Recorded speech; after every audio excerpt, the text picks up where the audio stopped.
তো গাইস, কি অবস্থা, কেমন আছেন? আশা করি সবাই ভালো আছেন। ভিডিওটা না দেখলে অনেক অনেক মিস করবেন। প্রথমত দেশের থেকে বড়ই নিয়ে আসছিলাম শুকায়া, এখন বড়ের আচার বানাইতেছি। রেসিপিটা দেখে যাবেন।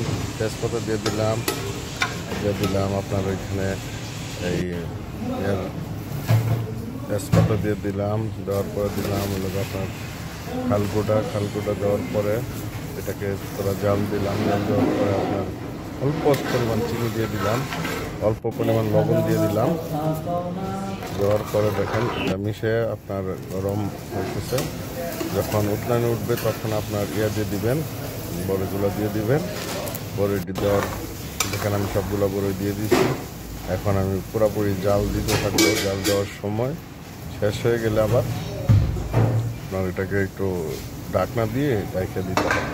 ঠিক আছে, ঢাকনা দিয়ে ডাইকে দিয়ে কতক্ষণ রাখবেন, পানিটা হালকা শুকাইলেই উঠাই ফেলবেন।